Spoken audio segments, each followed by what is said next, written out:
बिस्मिल्लाहिर्रहमानिर्रहीम अस्सलाम वालेकुम dear candidate, welcome to way of learning. अगर आप लोगों का भी पुलिस में एएसआई भर्ती होने का अगर आप लोगों का इरादा है या आप लोग का इसका ख्वाब रखते हैं तो आइए इसकी तकमील की तरफ इंशाल्लाह कदम बढ़ाते हैं। तो तमाम तर चीज़ें आप लोगों के साथ वन बाई वन डिस्कस की जाएंगी।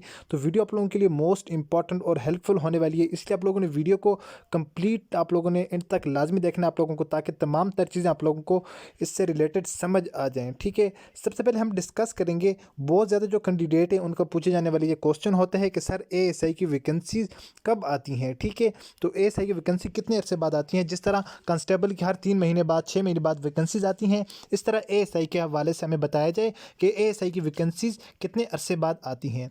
तो इसका आंसर ये है कि ये जो एएसआई की वैकेंसीज होती हैं, सबसे पहले डिपार्टमेंटल प्रमोशन के बाद जो सीट बच जाती हैं उसके लिए फिर एएसआई के लिए नई एडवर्टाइजमेंट दी जाती है, अदरवाइज़ एएसआई की वैकेंसीज नहीं आती। ठीक हो गया।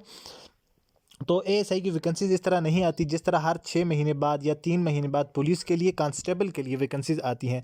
तो पहले क्या होता है, पहले जो डिपार्टमेंटल जो कैंडिडेट होते हैं, डिपार्टमेंट में ऑलरेडी जो लोग होते हैं उनकी प्रमोशन होती है, एएसआई बन जाते हैं। अगर इसमें से कुछ वैकेंसीज मज़ीद फर्दर बच जाती हैं तो फिर इसके लिए क्या होता है, फिर उसके लिए एडवर्टाइज आती है न्यू, उसमें बात मेल एंड फीमेल के लिए बराबर वैकेंसीज रखी जाती हैं एएसआई के लिए।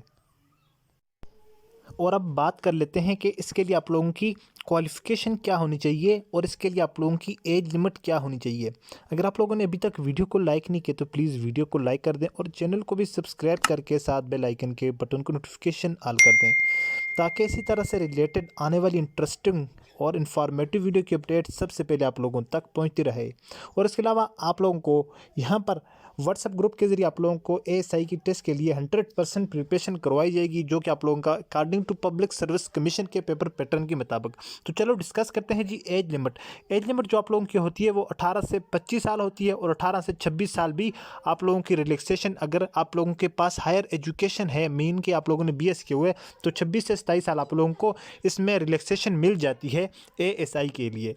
अगर बात कर लेते हैं क्वालिफिकेशन की, वैसे एएसआई के लिए जो आप लोगों की कम से कम आप लोगों की तालीम होनी चाहिए वो एफ़ए, अगर आप लोगों ने सिर्फ आर्ट्स में एफ़ए किया हुआ है या आप लोगों ने एफएससी की हुई है, तो यानी मीन कि आप लोगों के पास साइंस थी या आर्ट्स थी, दोनों ये मैटर नहीं करते। या इसके इक्विवेलेंट एजुकेशन अगर आप लोगों के पास डी काम बी काम कुछ होता है आई थिंक, ठीक है, उसके इक्विवेलेंट अगर आप लोगों के पास तालीम है तो आप लोग इसके लिए अप्लाई कर सकते हैं।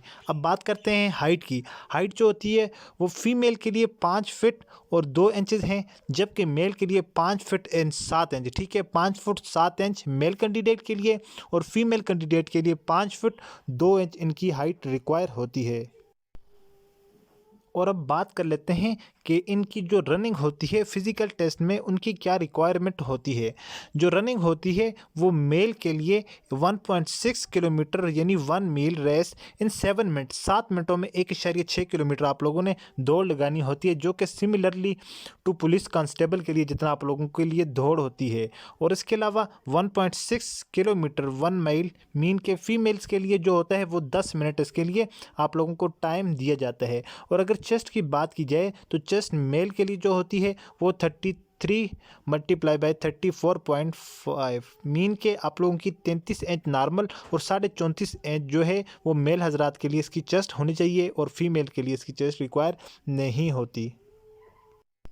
और अब हम बात कर लेते हैं कि इसमें आप लोगों के कौन कौन से टेस्ट लिए जाते हैं। सबसे पहले आप लोगों का फिजिकल टेस्ट लिया जाता है। फिजिकल टेस्ट को क्वालिफाई करने के बाद आप लोगों का रिटन टेस्ट लिया जाता है। ठीक है, रिटन टेस्ट लेने के बाद उसके बाद आप लोगों का जिस वक्त रिटन टेस्ट क्वालिफाई हो जाता है उसके बाद फिर आप लोगों का साइकोलॉजी टेस्ट लिया जाता है। साइकोलॉजी टेस्ट के बाद आप लोगों का इंटरव्यू लिया जाता है। इंटरव्यू में क्वालिफाई करने के बाद फाइनल आप लोगों की अपॉइंटमेंट हो जाती है और आप लोगों को ज्वाइनिंग लेटर मिल जाता है। उसके बाद अगर सैलरी पैकेज की बात की जाए तो एएसआई की जो सैलरी होती है स्टार्टिंग वो 48,000 से प्लस होती है। ठीक है, 48,000 से अबव होती है एएसआई के लिए। ठीक है, तो चाहे वो किसी भी प्रोविंस से हो, पाकिस्तान के ऑल ओवर पाकिस्तान हो गया। ठीक हो गया। तो इनके लिए जो ग्रेड है, ग्रेड आप लोगों का 11 है। एएसआई मीन के असिस्टेंट सब इंस्पेक्टर अगर यूनिफॉर्म की बात की जाए तो यूनिफॉर्म आप लोगों की कुछ इस टाइप की होती है। आप लोगों की यूनिफॉर्म तो आप लोगों के दोनों साइड पे जो है एक एक स्टार होता है यहाँ पर, ठीक हो गया। ये एएसआई की यूनिफॉर्म होती है। यूनिफॉर्म का कलर आप लोगों का अकॉर्डिंग टू योर प्रीवियंस आप लोगों के हो सकता है, लेकिन आप लोगों के यूनिफॉर्म के ऊपर दोनों साइड पर एक स्टार इस साइड होगा, एक स्टार आप लोगों का इस साइड होगा एएसआई की यूनिफॉर्म में। अब उसके अलावा बात कर लेते हैं कि जो मोस्ट इम्पॉर्टेंट चीज़ है वो ये है कि आप लोगों का जो पेपर है, आप लोगों का पेपर कौन लेता है और आप लोगों ने तैयारी कहाँ से करनी होती है। तो बात आप लोग याद रख लें, जो आप लोगों की डायरेक्ट एएसआई की आप लोगों के लिए भर्ती होती है, जो नई एडवर्टाइजमेंट आती है आप लोगों के लिए जो डिपार्टमेंट प्रमोशन के बाद, तो उसके लिए आप लोगों का जो पेपर होता है वो आप लोगों का पब्लिक सर्विस कमीशन के ज़रिए आप लोगों का रिटन टेस्ट लिया जाता है। पब्लिक सर्विस कमीशन का जो प्रोविंस है, हर प्रोविंस का अपना अपना इलादा स्पेसिफिक कंटेंट है उनका कि वो कहाँ से पेपर लेते हैं, ठीक हो गया। तो फॉर एग्जांपल हम बात कर लेते हैं, अभी जो गिलगित बल्तिस्तान में वैकेंसीज आई हैं असिस्टेंट सब इंस्पेक्टर के लिए 2023 में, तो इनके लिए जो इनका सिलेबस रखा गया है वो कुछ इस तरह का है। मैक्सिमम सिलेबस इसी तरह का होते हैं। इसमें सिर्फ आप लोगों के एमसीक्यूज़ बेस आप लोगों का टेस्ट होता है। इस्लामियात के 20 मार्क्स, पाक स्टडी के पाकिस्तान अफेयर्स के 20 मार्क्स, इंग्लिश के 20, उर्दू के 20, जनरल नॉलेज के 20 मार्क्स, टोटल आप लोगों का 100 जो एमसीक्यूज़ होंगे और इसके लिए जो 90 मिनट टाइम दिया गया है। तैयारी का इसका आप लोगों के लिए तरीकाकार ये होना चाहिए आप लोगों का, जिस दिन आप लोगों की एडवर्टाइज आ जाए, यानी जिस दिन से आप लोग इसके लिए अप्लाई करें तो उसी दिन से आप लोग अपनी तैयारी शुरू कर लें। सबसे पहले आप लोगों ने जो फर्स्ट काम करना है वो आप लोगों ने अपने डिपार्टमेंट का अकॉर्डिंग टू योर प्रीवियंस आप लोगों ने उसका पेपर सिलेबस या पेपर पैटर्न आप लोगों ने फाइंड करना है। उसके बाद आप लोगों ने सबसे पहले उसके पास्ट पेपर जो इससे पहले हो चुके हैं असिस्टेंट सब इंस्पेक्टर के लिए यानी एएसआई के लिए जितने भी पेपर हो चुके हैं आप लोगों ने वो, और उसके अलावा तमाम जो प्रीवियंस हैं उनके आप लोगों ने जो first of all past paper देखने हैं। उसके बाद इंशाल्लाह आप लोगों को यहाँ से मेरे इसी चैनल से व्हाट्सएप के जरिए मैं आप लोगों को इतना ज़्यादा इंशाल्लाह मटेरियल प्रोवाइड कर दूंगा जो कि आप लोगों के लिए सफिशिएंट होगा आप लोगों के रिटन टेस्ट में अच्छे मार्क्स लेने के लिए इंशाल्लाह। आई होप कि वीडियो आप लोगों को पसंद आई होगी। अगर इससे रिलेटेड आप लोगों का कोई भी क्वेश्चन हो तो आप लोग कमेंट में करके मुझसे पूछ सकते हैं। मिलते हैं किसी नेक्स्ट वीडियो में। अपनी दुआ में याद रखिएगा। अल्लाह हाफिज़।